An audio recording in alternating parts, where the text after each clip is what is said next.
Good morning. Welcome to the Melrose Veterans Memorial Middle School Memorial Day Assembly. Would everyone please stand as the State Honor Guard present our colors. Honor Guard, Anthem, hut! March on the colors!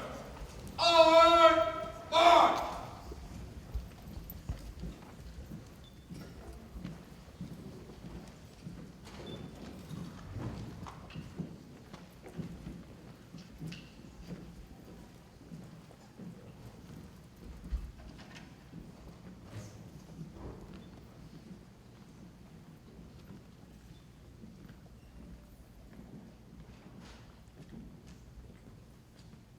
Honor Guard, left face!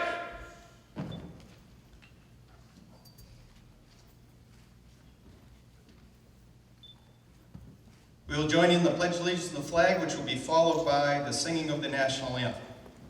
I pledge allegiance to the flag of the United States of America and to the republic for which it stands, one nation, under God, indivisible, with liberty and justice for all.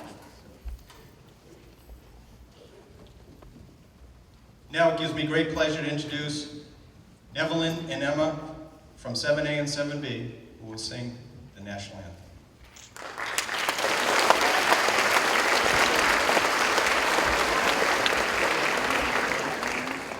Honor Guard, present arms!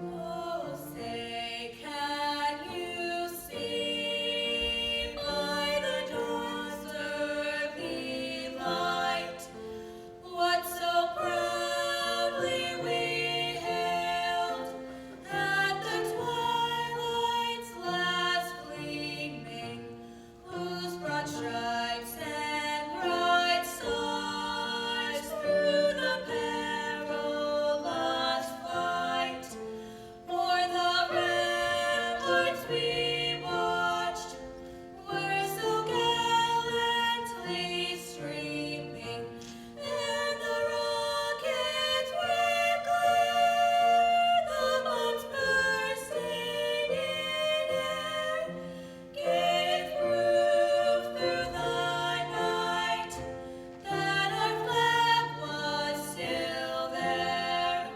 Oh, say does that star-spangled banner yet wave o'er the land of the free and the home of the brave?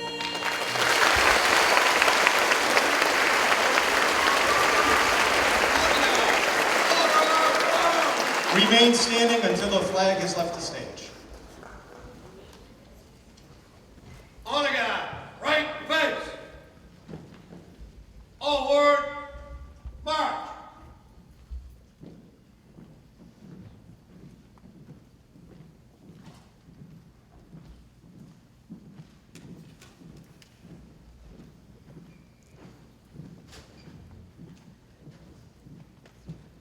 Please be seated. Big hand for Emma Neville.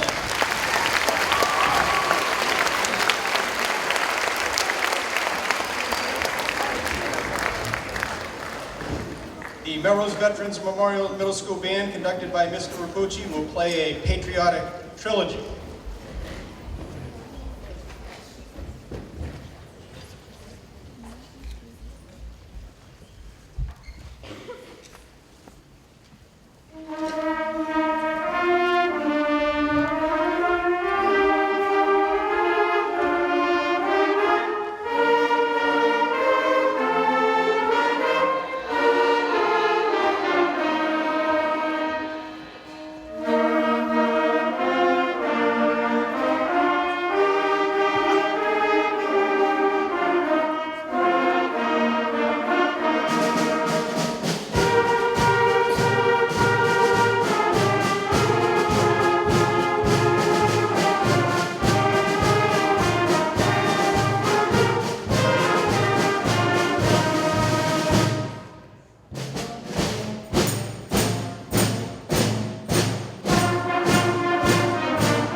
the Melrose Veterans Memorial Middle School Band conducted by Mr. Rapucci.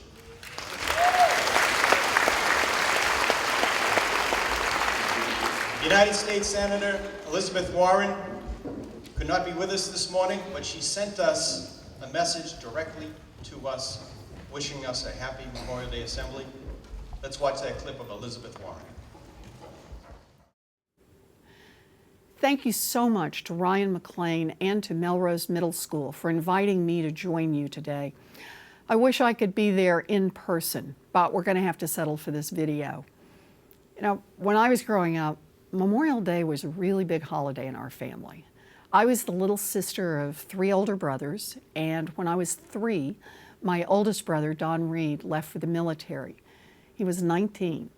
He was followed in a few years by my brother, John, and finally my brother, David, after him.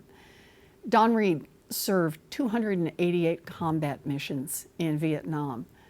John was posted to North Africa, and David stayed stateside, where he trained as an emergency medic.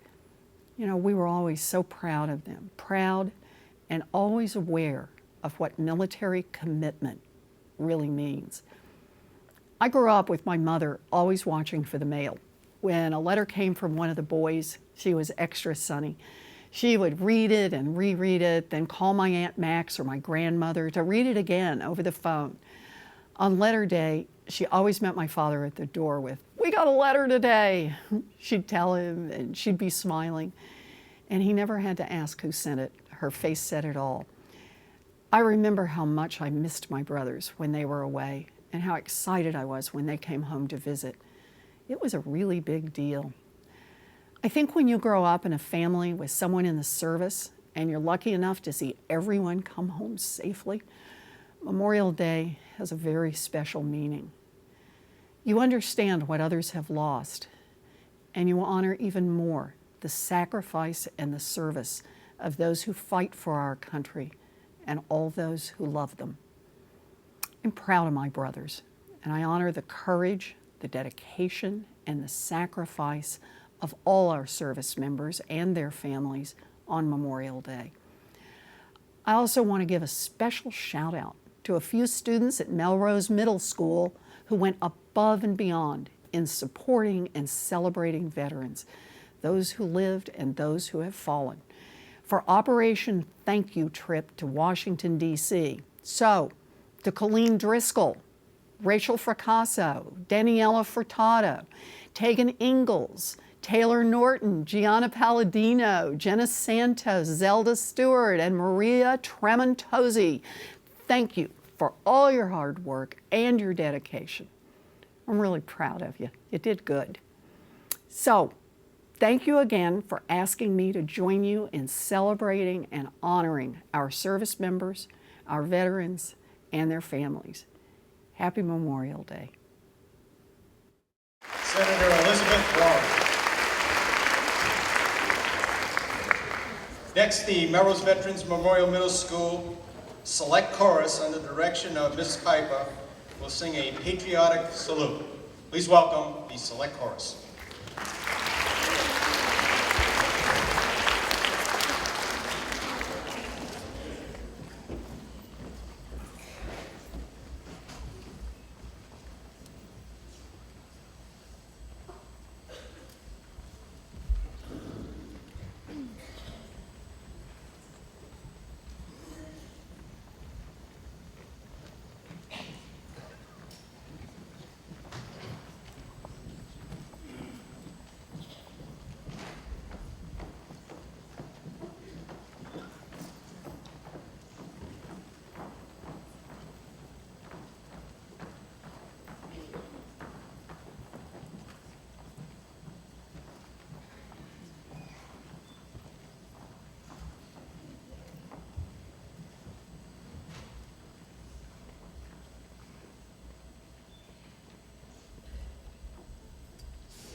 A special thank you to the select chorus.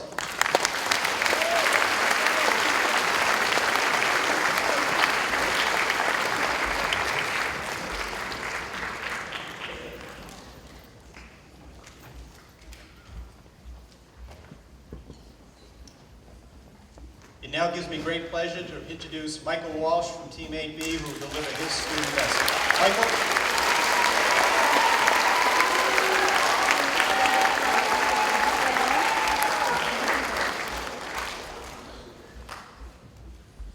On April 15th, nationally celebrated as Patriots Day, 2 bombs detonated at approximately 2:50 p.m., just 225 yards from the finish line of the 116th annual Boston Marathon, leaving 3 Americans dead and over 200 injured. It undoubtedly was a terrible tragedy, but it was also a triumphant moment in our nation's history.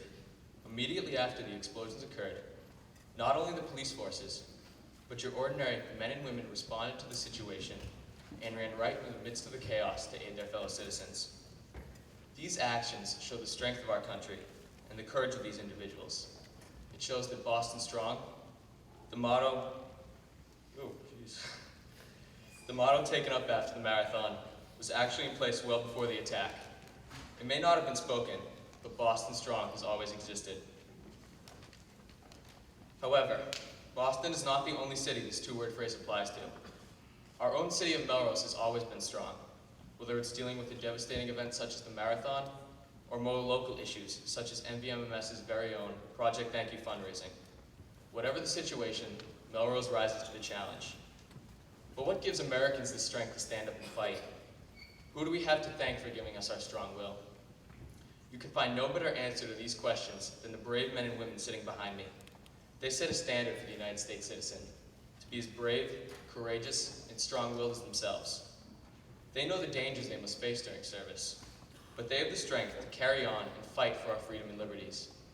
They may not know it, but they inspire the American people to strive and overcome any situation that faces them, just like themselves as they battle for us. So when asked what Memorial Day means to me, my thoughts instantly go to the veterans, the extraordinary men and women that have accomplished so much and set the bar for America and its people. So while you enjoy your day off from school, take a few minutes to remember the role models that have shaped America and Melrose, making us what we are today, free and strong.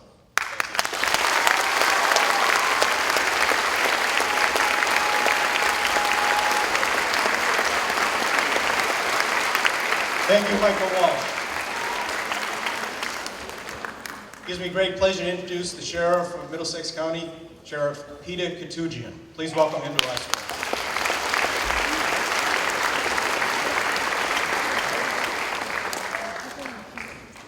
Good morning, everyone. Well, let me just tell you how lucky you are in this great community of Melrose. Yeah, you should give yourselves a hand, because when I first came to this event a few years ago as Sheriff of Middlesex County, I was immediately so impressed with the community because, as I told Senator Clark and Representative Brodeur and Mayor Dolan, you can tell what a community is all about on days like this. And I was so impressed with Melrose, and I love the way you love this community, and I love the way you love these people, these great men and women that serve. Let me tell you, I want to say thank you to my 2 escorts, Rachel Freed and Rachel Fracassa. Mr. Brow, it was kind of a cruel joke that you played when you sent Rachel Freed to escort me in. She wants to be a CNN journalist. And immediately she asked me a lot of questions that made me very nervous. So, and you know that Rachel Freed, you can see that. I want to say thank you to my honor guard that came here in order to honor this community and veterans as well. I say that you are lucky. Why? Because not every community, not every kid gets the opportunity to learn, to experience, to understand the great legacy of those that have served and those that will serve. You see, I had my Uncle Jack. My Uncle Jack was a guy that served in the Philippines, and he later became the Director of Veteran Services in my hometown of Waltham. And my Uncle Jack would take me to so many of these services and ceremonies, and I would always be with my Uncle Jack, and I got to learn about the greatness of these men and women. I understood the greatness of these men and women. And then I also understood later in life that not many people had their Uncle Jack. You guys have your own Uncle Jack, that's Mr. Brow. And Mr. Brown makes sure that you understand the greatness of these men and women. You should be very appreciative that you have something like that. See, my family fled a genocide. Right here in this great country, we don't have something called genocides. A genocide is an attempt to eradicate an entire people. And my Armenian ancestors, my grandfather and my grandmother, Abraham and Zabuhi Koutoujian, fled their village in eastern Turkey in order to flee a genocide, where there was an attempt to exterminate all the Christian Armenians in this whole area, this whole region of eastern Turkey. And they fled with nothing but the clothes on their back, and they made their way to this country. And they started their family. And they had 3 sons and a daughter. And all 3 of their sons served in the military, all in some capacity. And 2 of them served in the Philippines. My father was in the National Guard, and my Uncle Jack served in the Philippines, and my Uncle Arsen served in the Philippines, and sadly, my Uncle Arsen was killed while he was serving in the Philippines. He was only 19 years old, a very young man. It was devastating to my family, a family that came to this country to escape persecution and death, that came to embrace everything great about this country. And my grandfather would always say, my son, this is the greatest country in the world because you can be anything you want to be. He would say that over and over again. My grandmother was a Gold Star mother. For those of you that don't know, it's someone that lost their child during the war, during the service. She was a Gold Star mother, and she couldn't even speak English at that time. A pretty powerful story, and yet they loved this country so much. Memorial Day today, Memorial Day is a day for us to collectively remember those who came before us and sacrificed their lives in defense of this country, much like my Uncle Arsen. Too often we think about this in abstract terms. We think about the greatest generation, but let me tell you, there are many other great generations out there as well. We should never forget about those other great generations. We don't stop to learn about the individuals from within these groups, and I'd like to tell you a story about one Marine who was buried in the Arlington National Cemetery. He's a recipient of the Congressional Medal of Honor, and the story I'm about to tell you comes from the citation accompanying the medal. On September 17, 1956, enemy tanks threatened to overrun this Marines battalion in the pre-dawn hours outside Sosori, Korea.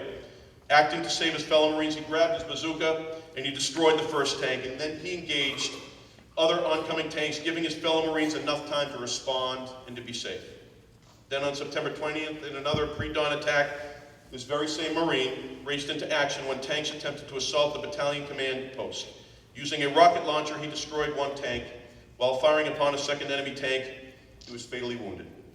According to the citation, his daring initiative, gallant fighting spirit, and courageous devotion to duty were contributing factors in the success of his company in repelling the enemy, and his self-sacrificing efforts throughout sustain and enhance the highest traditions of the U.S. Naval Service. He gallantly gave his life for his country. Now, why did I tell you this story? Well, let me tell you, his name was Walter Carlton Monaghan, Jr., and he was born on Christmas, 1930, and he was born in this community of Melrose. Please take time this Memorial Day to learn more about those that we are remembering. Find out about those from Melrose who served, find out their stories. Find out about your family members who served, and very importantly, learn a story. As you go through your parades and your breakfasts and the things that you're going to be going to this weekend, find someone that you see sitting there for just a moment, and sit down with them and ask them about their story, who they are, how they served, what their experiences were. Because not only will you become a better person, but that person will love to know that someone cares enough to learn a little bit. So for Memorial Day and this weekend, we remember those who sacrificed their lives. But thereafter Memorial Day, we should always remember, every day, those who served, those who are serving, those who will serve. In closing, I say, thank you very much. May God bless Melrose. May God bless the United States.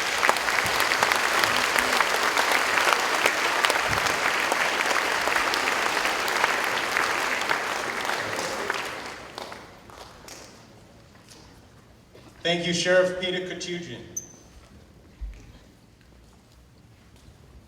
Next, the Melrose Veterans Memorial Middle School Orchestra, under the direction of Mr. Miller, will play God Bless America and the 1812 Overture, our orchestra.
School Orchestra, directed by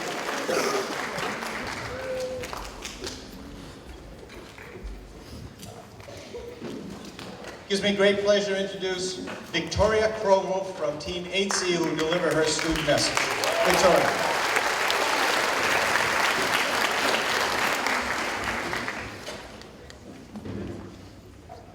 The last Monday in May, Memorial Day.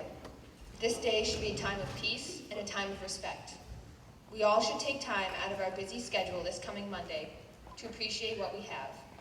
Understand that it is not only because of the brave men and women seated behind me, but also because of all the brave men and women who never returned home. Whether the time you choose is on the way to a baseball game, a soccer game, an instrument lesson, or any activity, remember why you are able to go there. Think about the unrest in Egypt. Think of the Israeli people not knowing if they will live to see another day. On this coming Monday, May 27th, truly be thankful for the country you live in and its message. Several days after Mr. Brow asked me to deliver the Memorial Day speech this year, I visited my grandfather. He still lives in Melrose, on Lincoln Street, so the commute was easy. I wanted his opinion because he is a World War II veteran. I asked him, "What does Memorial Day mean to you?" He told me Memorial Day should be a time to honor the fallen soldiers, those who never returned home. Also, there should be an extra sense of American pride that day. However, he believes that Memorial Day has become less genuine. Each and every year, it is becoming less about respecting the fallen soldiers and more about a long weekend with a day off from school, perfect for fitting in more sports and extra TV. He also shared his memories of the wonderful Memorial Day parades with me. When he was a child, there were no computers, TVs, cell phones, iPods, or Snapchat. Going to school, doing chores, and playing outside were my grandfather's pastimes. But on Memorial Day weekend, he looked forward to the parade. It was a break from the monotony of his daily life. Watching the Memorial Day parade was a form of entertainment for him. He especially enjoyed watching the National Guard marching along the streets of Somerville. As my grandfather got older, his outlook on Memorial Day became more serious. Maybe from serving in the Marines during World War II, or possibly because his view of life matured. Until this past April, the last terrorist attack on America, the horrific bombings of 9/11, was over a decade ago. Just as I was, many of you were probably in Boston on Marathon Monday. And just as I was, some of you were probably a block away from the finish line when the bombs were detonated. What happened that day is forever etched in American history, not only because of the horrific events that took place, but also because of the actions that followed. One man, father of an Iraqi veteran, Carlos Arredondo, may have changed the course of American history forever. Just after the bombs went off at the finish line, he noticed a man who was lying on the ground bleeding. One of his legs was severed. He hopped the barriers and ran to help the man. Carlos Arredondo stopped the bleeding, ultimately saving this man's life. The man, who he saved, successfully identified one of the bombers, leading the authorities to his capture. Carlos Arredondo selflessly ran into danger in order to protect others. If Arredondo had walked away from the danger to preserve himself, the man may have died, and the terrorists may have remained unidentified. This is an example of the American pride my grandfather was talking about.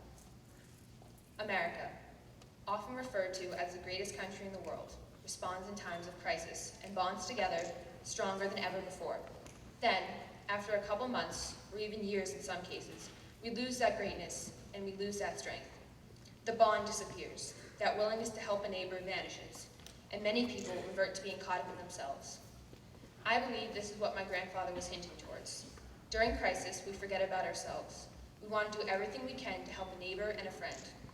We, America's next generation, have to find a way to keep this spirit alive, not only on Memorial Day, but on the next 364 days as well. Forgetting about ourselves and focusing on what we can do to benefit others. This is what has to be done. Memorial Day, to me, should not only be a time to honor and respect the fallen soldiers, but a time of self-reflection. A time to think about, how can I be a better person? What difference can I make? What can I do to benefit the community? Memorial Day is a day to unite as one nation, indivisible. Thank you.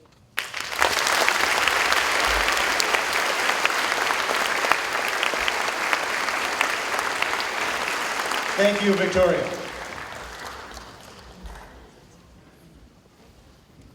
Next, I would like to say my Memorial Day message with the help of Gerard Frasca from 8C, Maria Tramontosi from 8C, Jenna Santos from 8A, Olivia Rittenberg from 8A, Anastasia Kranz from 8B, Keith Morris from 8A, Katie Andonizio from 8A, and Emily Blatchford.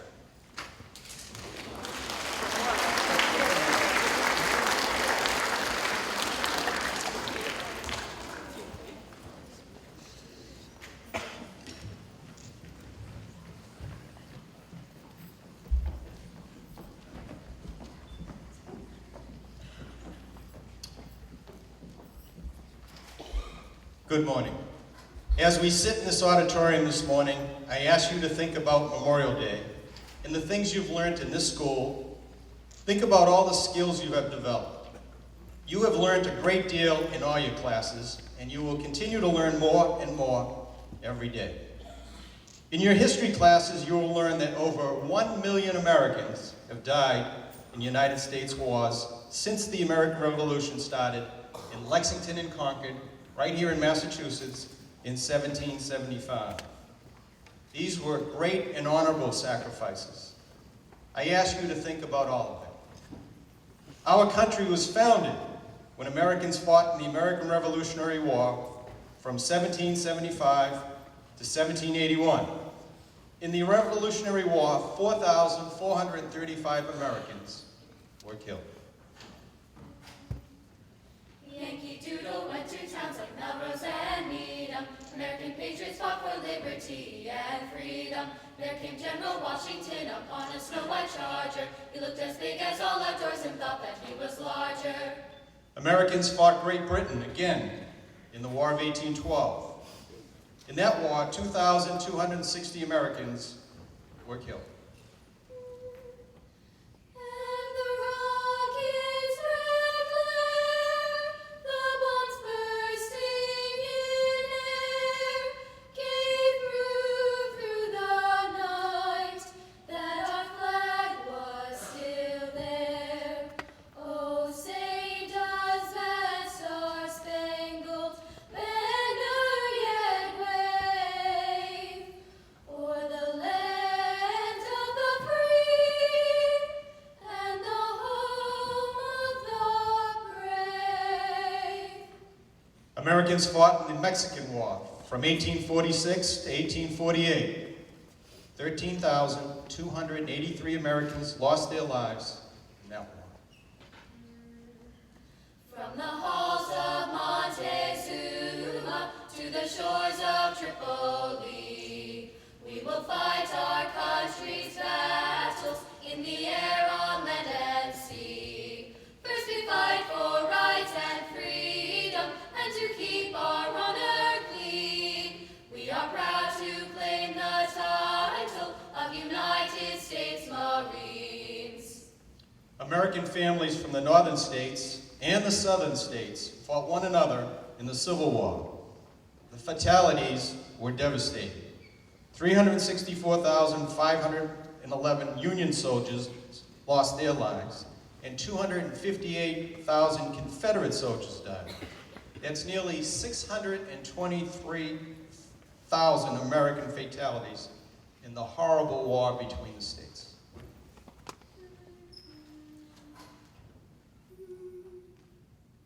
Mine eyes have seen the glory of the coming of the Lord. He is trampling out the vintage where the grapes of wrath are stored. He hath loosed the fateful lightning of his terrible swift sword. His truth is marching on. The United States fought Spain in the Spanish-American War in 1898. In that war, 2,446 Americans were killed. Oh, beautiful for patriots that sees beyond the years.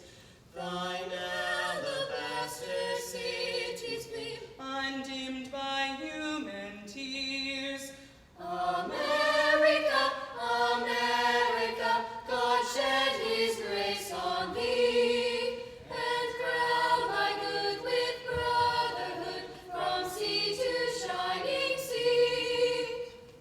1917, the United States joined the Allies in World War I. And from then to the end of the war in 1918, America lost 116,316 more soldiers. Over there, send the word over there. That the Yanks are coming, the drums drumming everywhere. As you look at the people behind me on this stage, some of those veterans fought in World War II. From 1941 to 1945, battled, covered every corner of the globe. This time, 405,399 Americans were killed. Off we go into the wild blue yonder, climbing high into the sun. Here they come to meet our thunder. Adam boys, give her the gun. Other veterans on this stage today before you fought in the Korean War from 1950 to 1953. 36,995 more Americans were killed. Through early morning fog I see visions of the things to be, the pains that are withheld for me. I realize and I can see the Korean War is dangerous. It brings on many changes, and I can take or leave it if I please. Other brave veterans before you on this stage fought in Southeast Asia in the Vietnam War from 1963 to 1975. In that conflict, America lost 58,151 soldiers. Fighting soldiers from the sky, fearless men who jump and die, men who mean just what they say, the brave men of the Green Beret. Silver wings upon their chest, these are men, America's best. 100 men will test today, but only 3 with the Green Beret. Some of the veterans on this stage fought to free Kuwait in January and February of 1991. During Operation Desert Storm, or the Persian Gulf War, 382 Americans gave the supreme sacrifice. We didn't start the fire, it was always burning since the world's been turning. We didn't start the fire, no we didn't light it, but we tried to fight it. From 1952 to 1956, American troops were fighting in Somalia, Africa, and Bosnia-Herzegovina in Eastern Europe. 374 more American lives were sacrificed. My country, 'tis of thee, sweet land of liberty, of thee I sing. Land where my fathers died, land of the pilgrim's pride, from every mountainside let freedom ring. On September 11th, 2001, foreign trained terrorists crashed American passenger planes into the Twin Towers in New York City and into the Pentagon in Washington, D.C. This terrorist attack killed 2,973 Americans. And I'm proud to be an American, where at least I know I'm free. And I won't forget the men who died, who gave that right to me. And I'll gladly stand up next to you, defend her still today. 'Cause there ain't no doubt I love this land. God bless the USA. Since March 19th, 2003, American troops have been fighting in Iraq and in Afghanistan in Operation Iraqi Freedom and Operation Enduring Freedom. 6,377 men and women in the American Armed Forces gave this supreme sacrifice for their country during those conflicts. I'm coming home, tell the world that I'm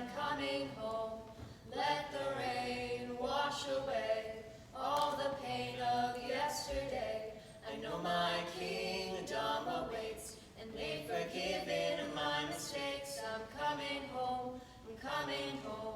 Tell the world that I'm coming home.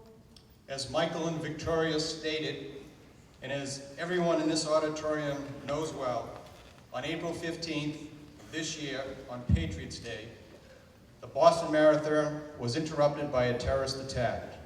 Let us honor and pay tribute to those in Boston who were injured and to the families of those who lost their lives. They are Lizo Liu, Crystal Campbell, Martin Richards, and MIT police officer Sean Collier.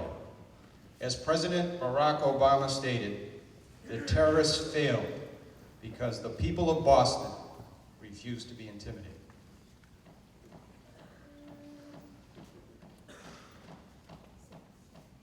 Hold on to me as we go, as we roll down this unfamiliar road. Although this wave is taking us alone, just know you're not alone. So I'm gonna make this place your home. Settle down, it'll all be clear. Don't pay no mind to the demons, they fill you with fear. The trouble it might drag you down. If you get lost, you can always be found. Just know you're not alone. I'm gonna make this place your home.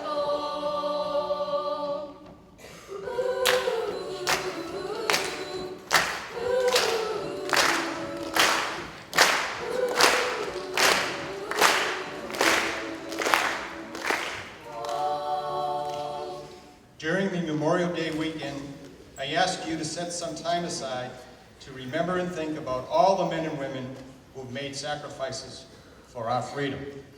In your own private way, whether you visit a gravesite or reflect by yourself or with your family, think about the sacrifices our veterans have made so that we could be free, so that we can be honest, responsible, manage ourselves wisely, and work well with others, so that we can continue what some have called the great American experiment, an experiment in democracy.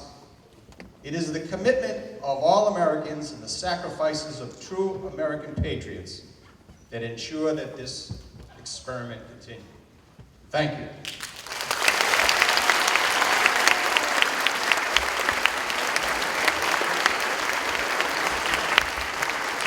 Special thank you to Gerard, Maria, Jenna, Olivia, Anastasia, Keith, Katie, and Emily.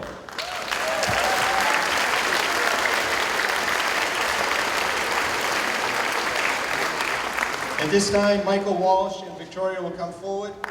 They will bring flowers across the street to the Veterans Day Memorial Monument. They'll also put flowers on a stone in front of our building called the Great War, that is a memorial from World War I, and the Michael Hughes Memorial that's in front of our building, who passed away as a student several years ago due to a grave illness. So please bring those flowers to those heroes.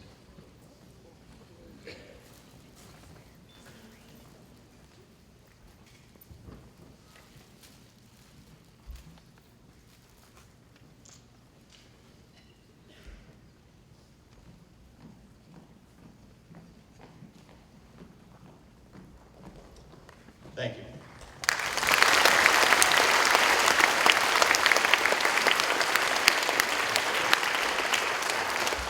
Now it gives me great pleasure to introduce Massachusetts State Senator Kathleen Clark. Please welcome her to us.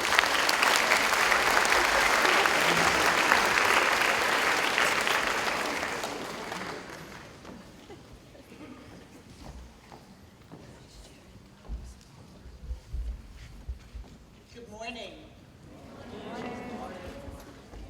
It is such a pleasure to be here and to be with you as we honor those who made the ultimate sacrifice for us and for our freedoms.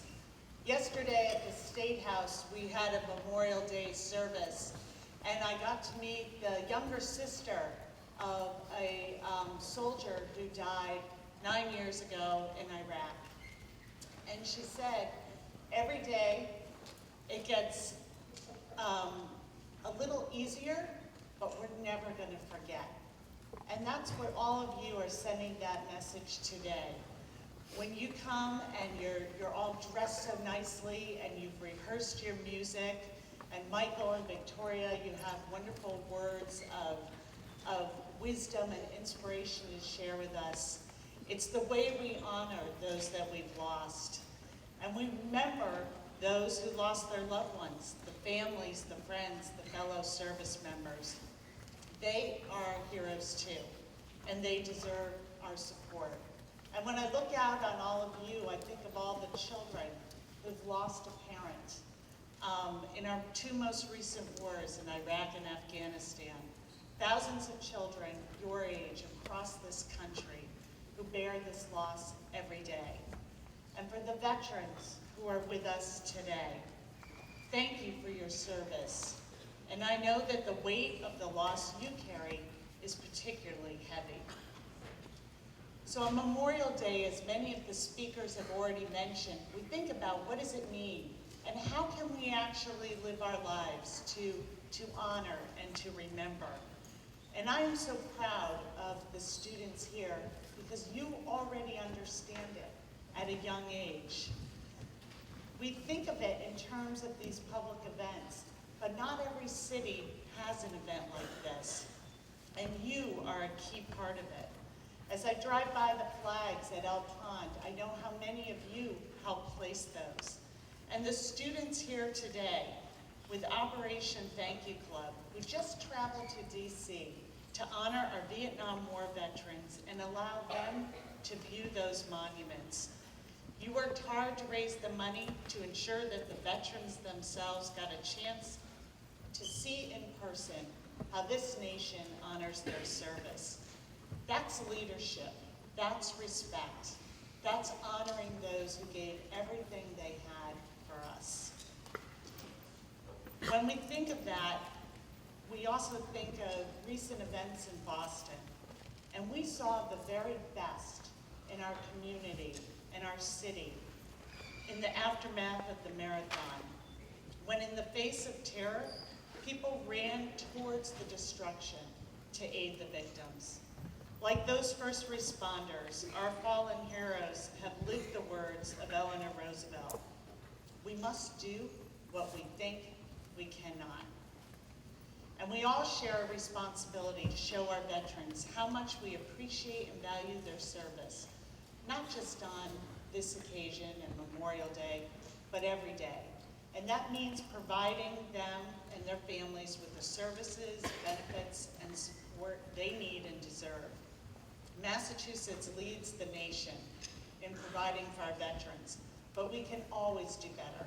And I am so grateful to be able to partner at the state with Representative Paul Broder and locally with Mayor Dolan and our veterans agent, Ryan McLean. So let me close by a quote from President John F. Kennedy.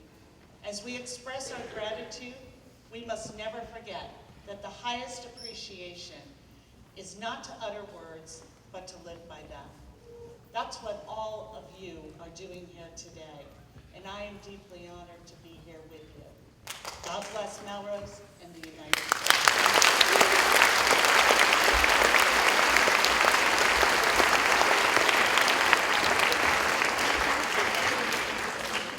Thank you, Senator Clark. Next, State Representative Paul Broder from Melrose. Please welcome him to us.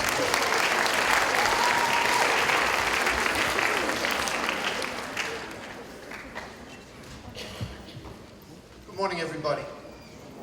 It is a pleasure to be back at this wonderful school. You know, many, many years ago, I went to the school that stood where this school currently stands, and it is a pleasure to be back here to reflect on Memorial Day, but also to thank the teachers and the administrators and the staff that helped me get to where I am today.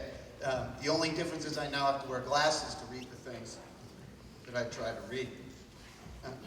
And it is an honor to be here. It is an honor to be among heroes, among the men and women behind me. And it is humbling to speak on Memorial Day because I have not served. I reap the benefits of the sacrifices the men and women of the armed forces have made to keep this country strong and free. And for each and every one of the men and women behind me and their fallen comrades, I say thank you. And as many of the prior speakers have noted, a lot has happened since we gathered really on Veterans Day last year, on Memorial Day the year before, particularly the marathon bombings, and also I think of the shooting at the Sandy Hook Elementary School. And it is a challenging time, it seems like all the time these days. It's particularly challenging to be a young person in this country, in this state like yourselves. But as the other speakers have noted, out of those tragic events, ordinary people have become heroes. At the marathon, it was the first responders, it was the runners, it was the spectators that rushed towards the blast, as Senator Clark spoke about, and helped other people, people that had immediate needs. You heard about runners that immediately donated blood, surgeons, doctors, nurses that worked day in and day out, 33 hours, 48 hours straight, trying to work to save those who were injured. And at Sandy Hook, that theme repeats itself. We had ordinary folks, teachers, much like the teachers and the principal that you have here, whose first thought was to protect their students, to protect the people that us as parents trust to their care day in and day out. And many of those, or several of those, lost their lives defending their students. And that, to me, is the bond that ordinary Americans have with the folks that are behind me today and with their fallen comrades. These are people that answered the call of their country to defend freedom. They didn't know exactly where they were going. They did not know when, or quite frankly, if they would return to their homes or their families. And yet they answered the call, and they served with pride, and they served with distinction. And we stand on their shoulders today. And I think about, as Sheriff Koutoujian said, how do we honor the men and women behind me and those who fell? One important thing we do is that we learn their stories and we remember them. And I want to share a story that really brings home the nature of the sacrifice and reminds us that, well, the conflicts in Iraq and Afghanistan are not necessarily in the news every day. We don't talk about them as much as we've talked about other conflicts. They sometimes go on in the background. There are still real people making real sacrifices, including a gentleman from Massachusetts. On May 14th, a 24-year-old U.S. Army specialist, Mitchell Darling of Dalton, Massachusetts, was killed by an improvised explosive device in Sanjare, Afghanistan. He was one of 4 soldiers killed in the attack. Again, this is about 9 or 10 days ago. The others were Specialist William J. Gilbert, 24, of California, Sergeant First Class Jeffrey Baker of California, Private First Class Cody Tiles of Utah. And today, as we stand here and think about those who have fallen, Specialist Darling will be posthumously awarded the Bronze Star Medal, the Purple Heart, the Army Good Conduct Medal, the Combat Infantry Badge, and the NATO Medal. And as we need to remember him, we also need to remember those he left behind. His parents, his wife, Samantha McNamara of Westford, who he married less than a year ago, and his brother and his sister, also both very young people. So the question becomes, I think, for us and for you really, what do you do to honor the sacrifice of Specialist Darling and the men and women behind me and their fallen comrades? Well, it seems to me that you need to become the best versions of yourselves. You're already doing amazing things, and you need to keep that up. You need to make the most of the opportunities that are presented to you at this school, in your community, and the other things that we offer you. Find something that you can be great at. Share your talents with others. Lift each other up as classmates and friends, and recognize that you all share in each other's successes. Be proud of your country, your family, your friends, and your community. Measure your success not just by your individual achievements, but the degree to which you help others succeed and realize their goals and dreams. Be determined to do good. By doing that, you will validate the commitment made to you by all those who served, including the men and women behind me and their fallen comrades. Each of you, I know, has greatness inside you, and we all have faith in the future, despite the horrible things that we've talked about here today in the recent past. We all have great faith in the future, and that is because of each and every one of you. To the ladies and gentlemen behind me, we very, very much thank you for your service and your sacrifice. To the families who have lost loved ones in conflict, we grieve with you and mourn your loss. We will never, ever forget you or your family members, and we will always honor the memory of those who have served and those who have fallen.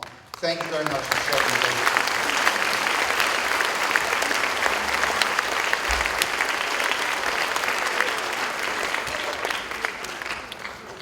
Thank you, Representative Brodeur. It gives me great pleasure to introduce our mayor, Mayor Rob Dolan.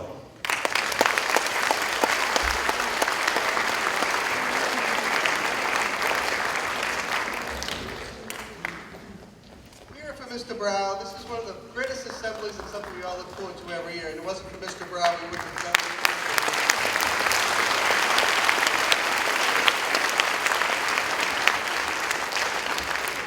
It's a pleasure to be here today.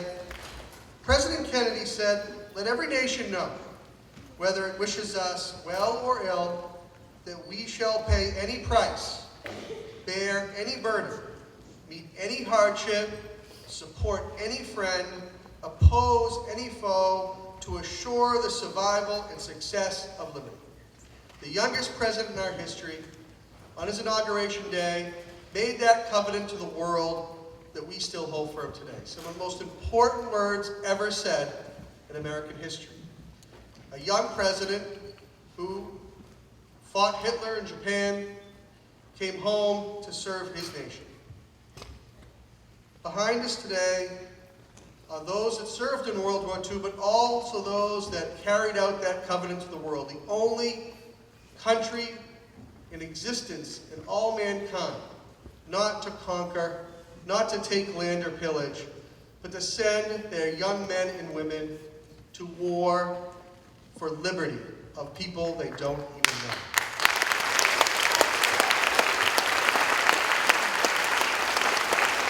The greatest country in the history of the world has dedicated itself to Vietnam, to Korea, to Afghanistan and Iraq, and all in between, to save people from tyranny, to allow that young girl in Afghanistan to go to school without the threat of being killed, to give that young child in Southeast Asia a future, and to destroy communism, one of the great scourges of our times. As Paul Brodeur said, I remember being a young boy like you in the middle school. Take this in. These are greater than any smart boards or any history books, this stage, or anything you could find on the internet or YouTube. This is a living history of the United States of America on our stage. From World War II to today's wars in Afghanistan. But sadly to say, we lose some every year, and they go off to heaven to meet with those that they knew as they fought, those who've given the ultimate sacrifice. I'd like to mention one person today who I personally miss, who's been here since I was in middle school. He always sat right there at the end, next to Mr. Copeland. His name was Warren Ledger. Warren Ledger loved you kids, loved you, was so proud to be here, every year, and he would say, I can't believe how talented, how well-behaved, how smart these children are. He believed in you in the future. He's a World War II veteran, although he'd always joked that he was the oldest Civil War veteran in Melrose. He never missed one of these. He died a couple months ago, and I hope we can think about him, because from the very end, his dedication to the Melrose Veterans Advisory Board was steadfast. And on his last days in hospice, he would talk about this day in each one of you. So someone you might not know or even remember cared very deeply about you. The second person is with us today that I want to recognize, because she's also been here since I was in middle school. Alice Consal.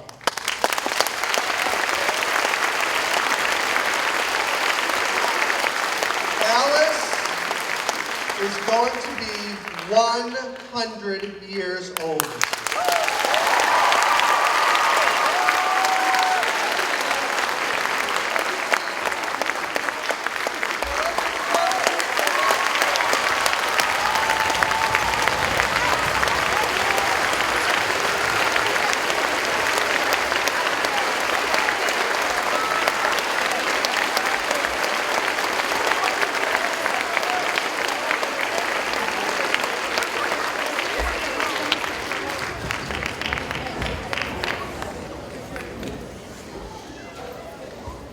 So remember this time. When you're my age, you will remember these faces. And with them, in their faces, are those, each of them in their hearts, those people that they serve, with whom they represent today, that couldn't be here today because they gave the ultimate sacrifice. This weekend, remember our veterans, those living and past. Remember in particular, this is the 50th anniversary of the Vietnam War, and personally it was an honor for me to go to Washington with our Vietnam veterans, go by our gazebo, see the over 1,300 flags representing those who died in Massachusetts, and let us all give thanks every day for Melrose's heroes and American heroes on the stage.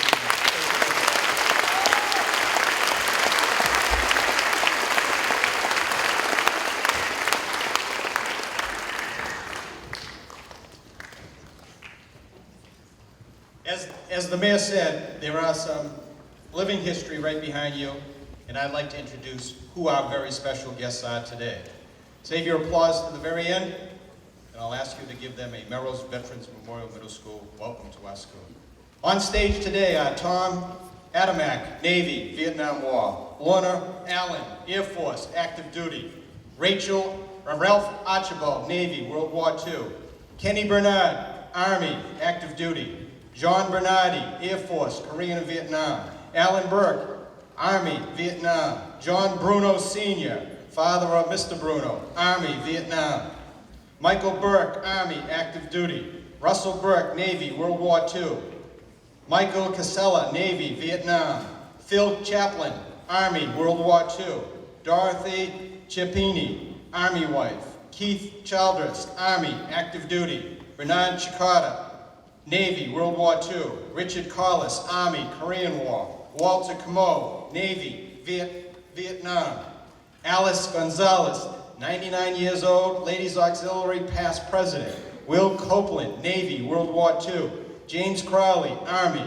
James Day, Navy, Korea and Vietnam Wars; Freeman Dix, Navy, Korean War; Tom Dillon, Army, World War II; Erin D. Magbia, Army, active duty; Myron Ditmore, Army, Vietnam; Joseph Doucette, Navy, Korean War; Anthony Doyle, Army, Korean War; Ray Driscoll, Army, Vietnam and Desert Storm; Robert Driscoll, Army, Air Force, Iraq and Desert Storm; Roderick E. Eddy, Navy, World War II; Bill Forbes, Army, Vietnam War; Anthony Fugalini, Army, World War II; Robert C. Fuller, Army, World War II; Robert Garvey, Army, Vietnam War; Peter Janino, Army, Korean War; Anthony Gelati, Army; Helen Gigorio, Gold Star Wives; David Goodhue, Coast Guard, Vietnam; Patrick Granfield, Army, World War II; Clifford Graves, Marine Corps, Korean War; Lee Graves, Air Force, Korean War; Jerry Greer, our tech ed teacher, Coast Guard, Iraqi Freedom;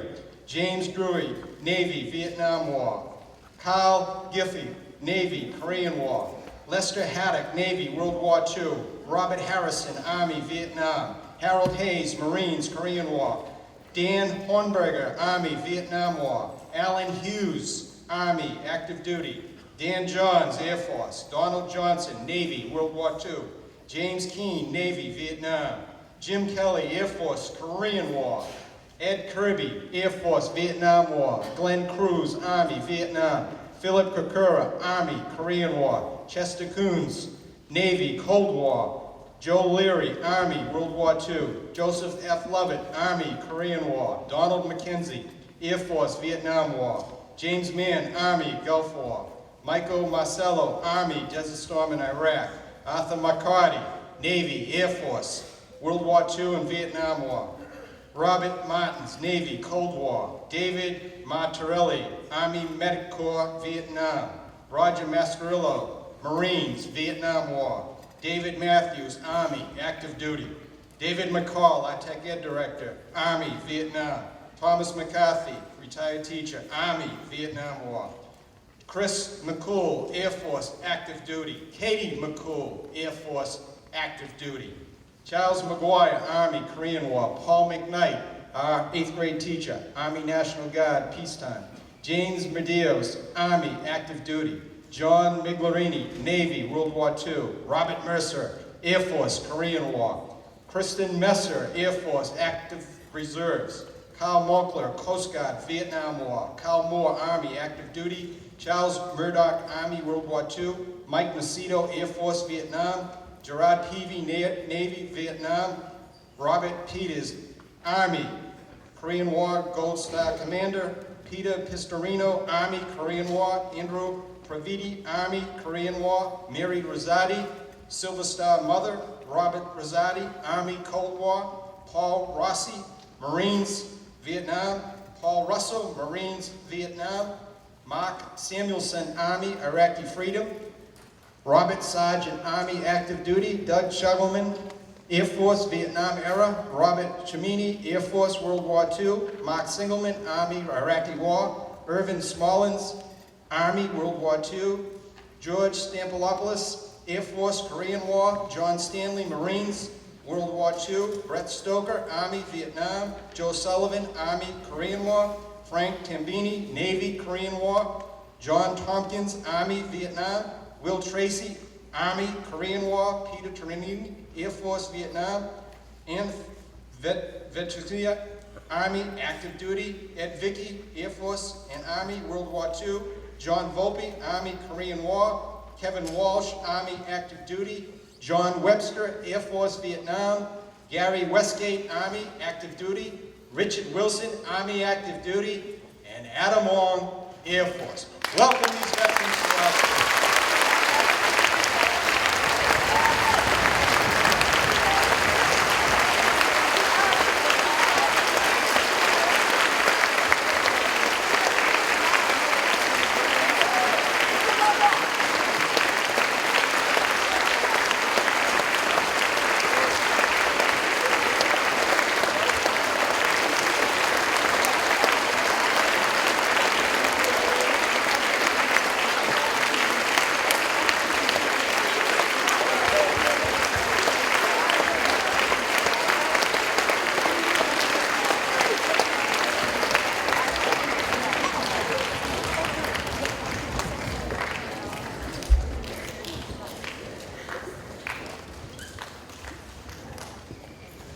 One of these veterans, Irvin Smallin, was a survivor of the D-Day invasion during World War II, and I'd like to tell you about the Battle of the Hurtgen Forest. Please welcome Irvin Smallin.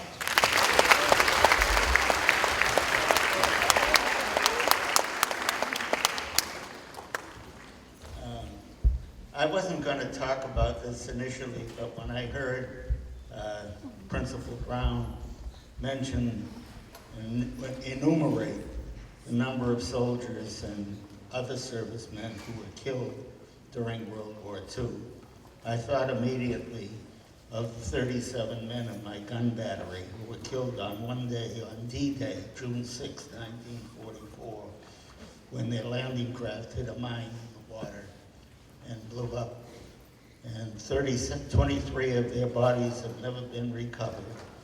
And if you log on to the American Battle Monuments Commission, and you punch in their names, you get a message that says, presumed buried at sea. So those men were buddies of mine, a lot of them. And when the mayor invites me to march in the Memorial Day parade, I usually refuse. Not because I don't enjoy,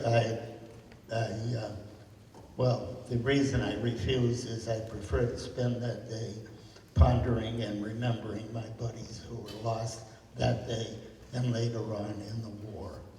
So with that, I would like to begin by paying an artilleryman's tribute to a combat infantryman, Minor McLean, who lost his life a few weeks ago in a tragic bus accident. As often happens, his obituary did not list the division in which he served in World War II. It almost certainly was the 28th Division, as it was one of the two divisions that suffered the most when the Germans counterattacked in what became known as the Battle of the Bulge. The 28th was terribly pummeled by the Germans in the Hürtgen Forest and had been transferred to Luxembourg to rest and recuperate, as was my 4th Infantry Division, which finally broke through the forest, suffering more than 7,000 wounded and killed in 2.5 weeks of horrible fighting. What follows is an account of an incident in the Hürtgen. It was during the action that one of the most diabolical incidents to occur in the battle took place. In the fighting late on on the 10th of December, a soldier from Company B of our 22nd Regiment lay alone in the forest, seriously wounded.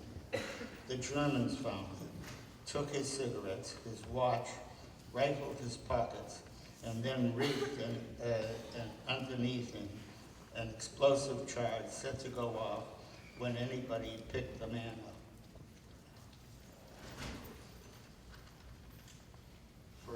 For 70 hours, the man lay alone in the cold, in a cold, wet forest, suffering torture from the wound, almost to the point of delirium, but fighting with every ounce of strength that he could muster to keep awake, lest someone come to pick him up and inadvertently blow himself up and the rescuers to kingdom come. Incredibly, when rescuers found him, the soldier still had strength enough to call out a warning. The soldier lived, a testament to the courage and endurance of the human spirit. The lesson to be learned was, war is not pretty. Nobody knew that better than Eleanor Roosevelt, our First Lady during World War II. This was her constant prayer. Dear Lord, lest I continue in my complacent ways, help me to remember that someone died for me today. And if there be war, let me ask and answer, am I worth dying for? Thank you.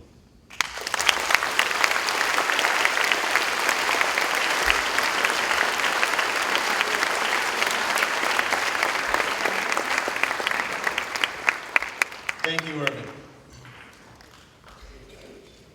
Irvin was a D-Day survivor of World War II. Also serving in World War II was a man that rode his bicycle to our school last year. He was then 86 years old, came into the office, and he was wounded. He had a scuffed knee because he fell off his bike. 86 years old, World War II veteran. He was alert and well-spoken. Rachel, would you bring up Charles Murdoch to our podium?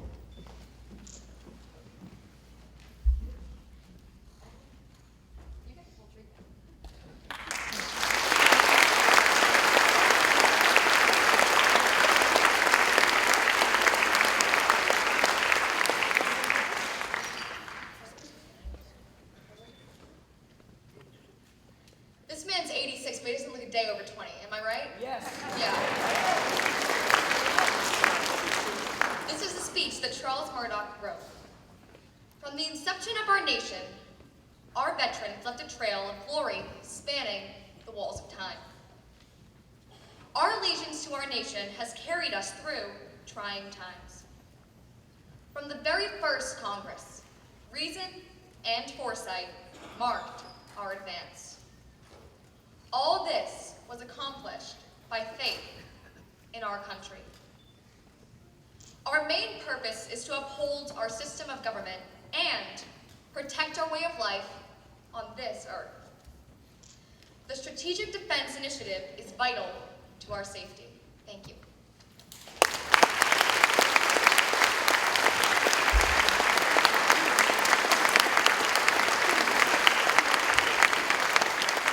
Charles Murdoch and Rachel Freed.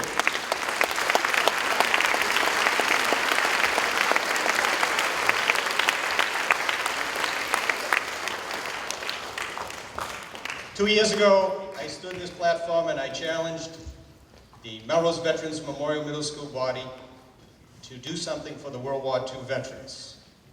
Not too long after the assembly, a group of students came together to bring World War II veterans to Washington, D.C.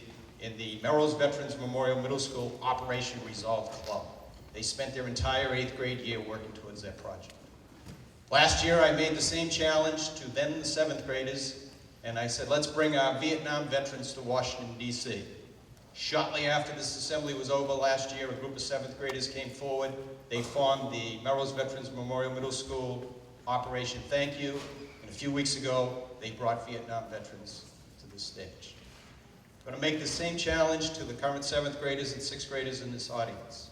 Next year will be the Melrose Veterans Memorial Middle School Veterans Club, and we'll do something special for our Melrose veterans. Do you accept my challenge? Yes. Please welcome now the Melrose Veterans Operation Thank You Club, Rob Driscoll, Danielle Fraterta, 8B, Tegan Ingalls, 8A, Maria Tramontosi, 8C, Taylor Norton, 8A, Jenna Santos, 8A, Colin Driscoll, 8B, Rachel Frasca, 8A, and Ryan McLean, the Melrose Veterans Affairs.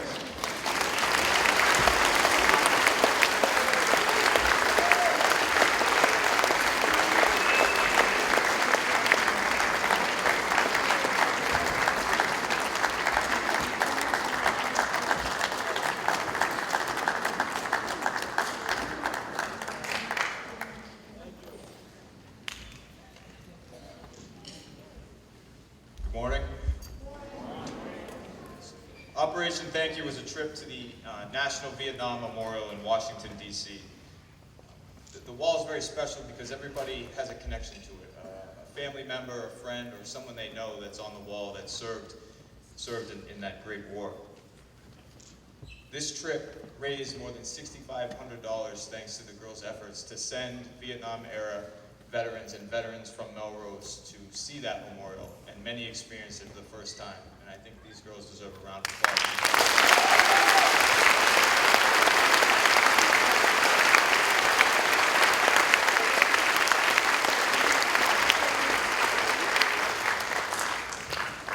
But Operation Thank You was more than a trip. It was a way to connect generations. And we did this by teaching our group that names on monuments are not etchings, but people, many of whom went to this very school. We have our own monument here in Melrose with 11 names, all who gave their lives in Vietnam. And this year, every monument in the city for Memorial Day has 11 flags honoring, every major monument has 11 flags honoring those veterans. And outside the gazebo, we have 1,331 flags, one for every soldier in Vietnam who passed from Massachusetts, with 11 of our veterans honored in the center. In our Operation Thank You group, these great 9 girls pulled our 11 Melrose names off the national wall, brought them to life with their stories. They proved we will never forget. And I think we have a special honor from them, from Senator Clark and Representative Crovo.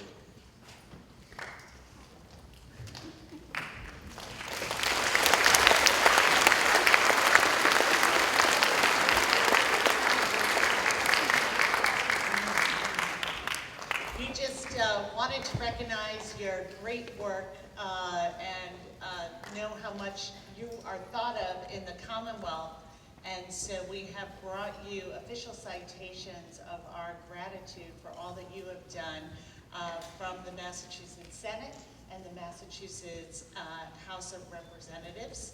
And it is in recognition of your dedicated efforts helping our Vietnam veterans and participating in Operation Thank You, and is signed by the Speaker of the House and the Senate President and Representative Broder and myself. You really exemplify everything that we think makes our country and our city great, and we thank you for what you have done. So we have individual, and we'll just read them by name. I think so. So first is Ashley Buggy.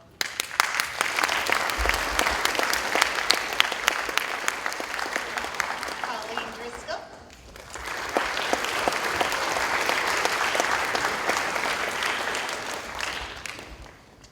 Rachel Takasa.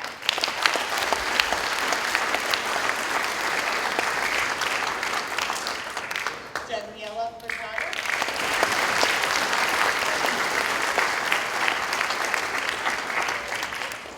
Tegan Angel.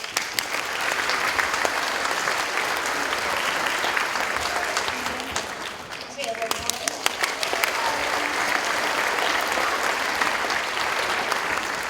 Gianna Martinez.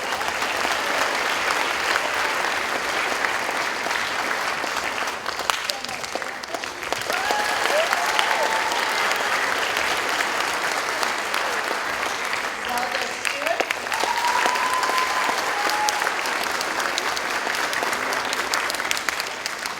Maria Spencer.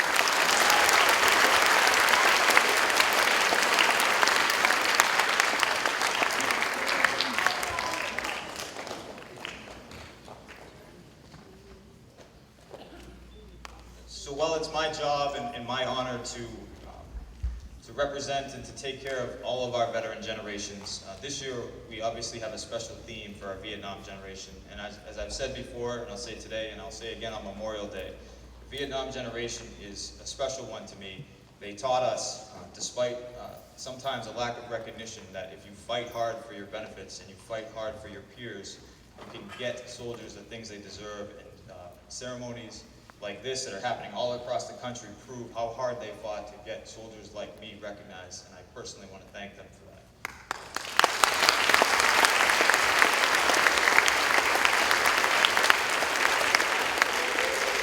So our trip was also about honoring our city's veterans, many of them from the Vietnam War, hearing their stories and welcoming home the Melrose Way. And to thank them for participating, for telling their stories, and for just having a good time with us in our nation's capital. We have a picture of them at the memorial with these great girls as a memento for the trip. And I would just like to say their names, and if you could hold your applause till the end. We took with us Mr. Frank Tambini, Mike Macedo, Bill Forbes, Joe Tompkins, Gerald Peavy, Patrick Daly, who couldn't be here with us today, Glenn Cruz, John Webster, James Keene, Mike Buggy, again, who's not here with us today, Peter Tringali, Paul Rossi, Bert Stoker, Alan Bruck, Kristen Messer, and Tony Zelati. Operation Thank You, folks.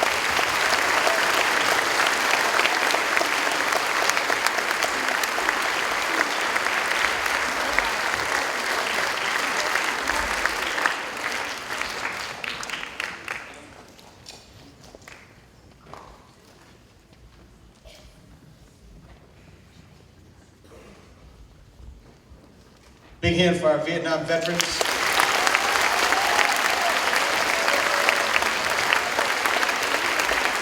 In the Melrose Veterans Memorial Middle School Operation Thank You Club.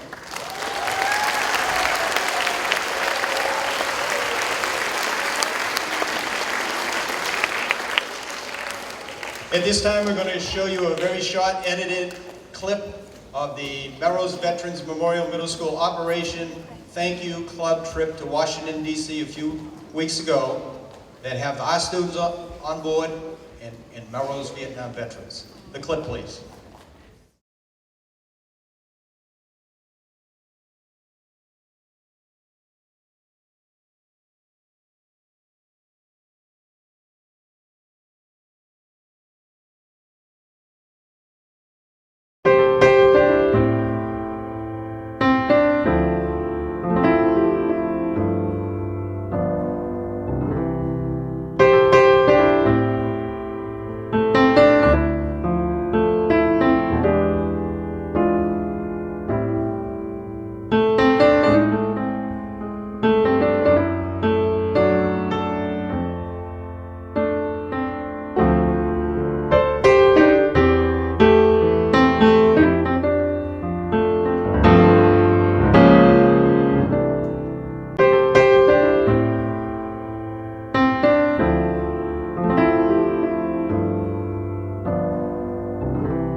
thought yesterday was it was really incredible, especially for me with on the wall.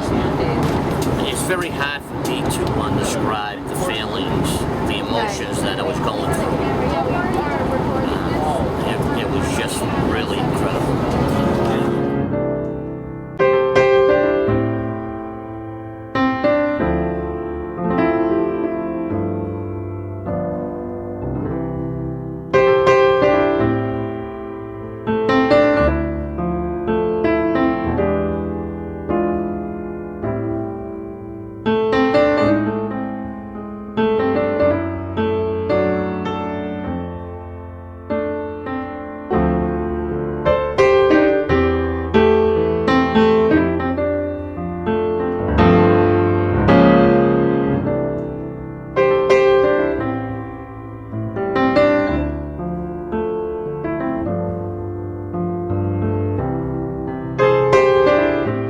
Was very special to a lot of us veterans. It touched our hearts and our spirit of you girls. It's incredible.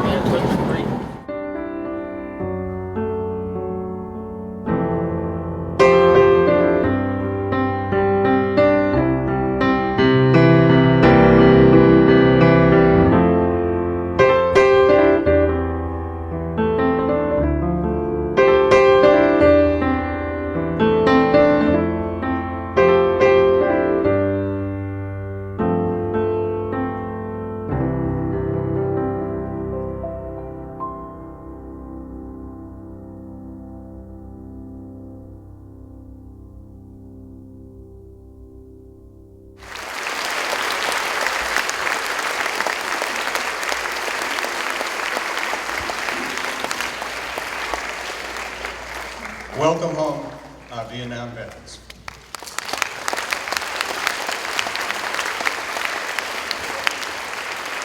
Next, Jenna Santos, 8A, Olivia Rittenberg, 8A, and Anastasia Crowns, 8B, will sing World by Fire for Fighting. Welcome. Please welcome them to our stage.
When students graduate from elementary school, when students graduate from middle school, or when students graduate from high school, the respective principals have the opportunity to pass out United States Presidential Academic Awards. These are for the graduating students of the schools across the United States of America who have excellent grades.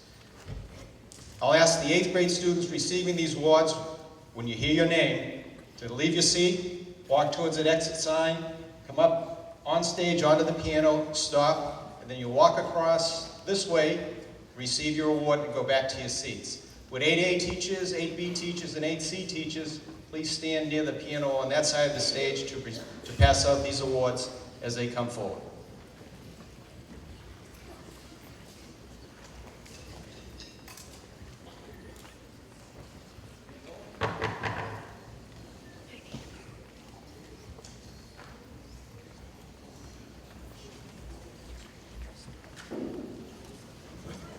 Start making your way, 8th graders, to this area right here. This year's 2003 U.S. Presidential Academic Excellent Awards from the President of the United States are, hold your applause to the end, Nicolette Adrian, 8C, Isabel Bates, 8C, Matt Bouvier, 8B, Ryan Bradford, 8A, Ryan Carney, 8C, Devin Castano, 8B, Tess Castrogen, 8A, Nick Chan, 8A, Molly Clark, 8B, Lucy Coleman, 8A, Jared Collins, 8A, Joseph Conley, 8B, Tim Cravine, 8B, Victoria Crovo, 8C, Cedric DeMayo, 8C, Cameron DiPicari, 8A, Emily DePietro, 8A, Colin Driscoll, 8C, Kevin Driscoll, 8A, Stephanie Dutra, 8C,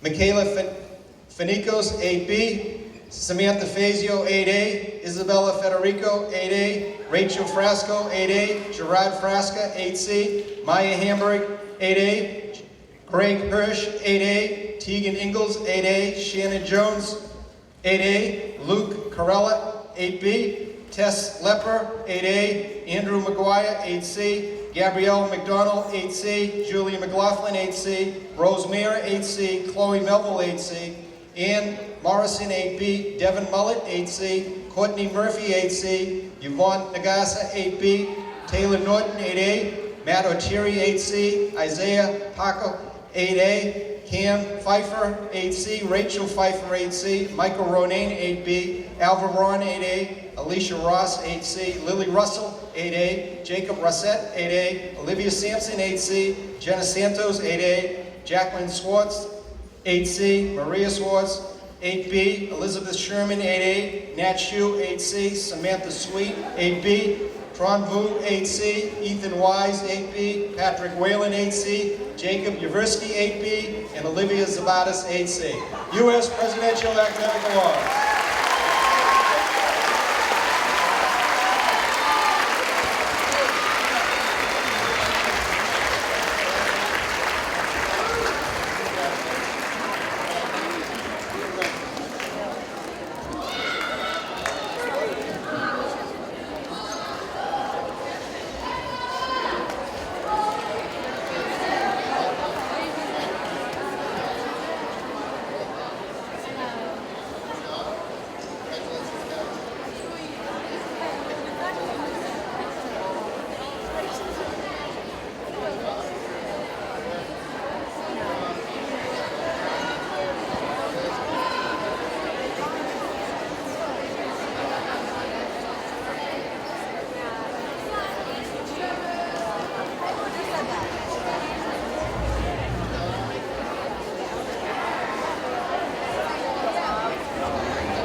Big hand for our 8th grade students receiving the U.S. Presidential Academic Award.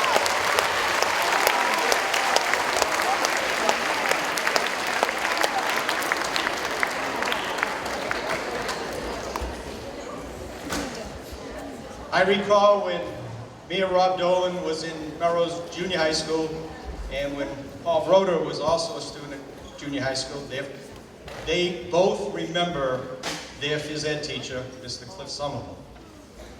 Me and Dolan played basketball on Mr. Somerville's team, and Paul was in the gym a lot with Mr. Somerville as well. Unfortunately, he passed away while he was during his tenure as a teacher, and since his death, every year, there is a Cliff Somerville Memorial Award that is given to the 8th grade boy and the 8th grade girl that the current gym staff believes Cliff would have loved to have had in his class. This year's Cliff Somerville Memorial Student Athlete Award, the boy is Michael Perdini, 8C, and the girl is Ann Morrison, 8B.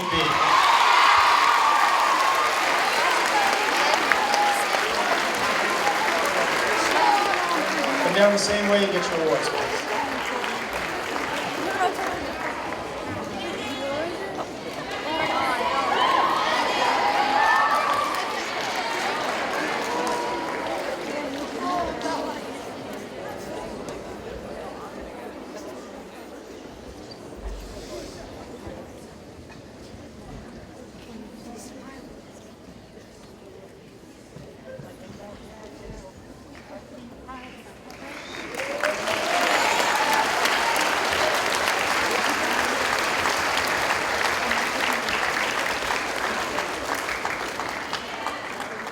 Their names will also go on a perpetual plaque that's in the principal's conference room. At this time, Keith Morris from 8A and Katie Andanese from 8A will sing Godspeed by the Dixie Chicks.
Keith and Katie.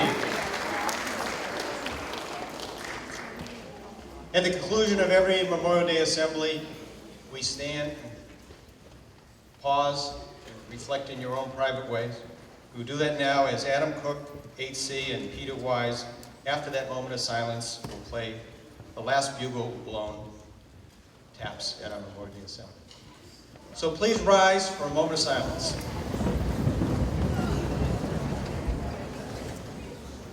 A moment of silence for our veterans.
Please be seated.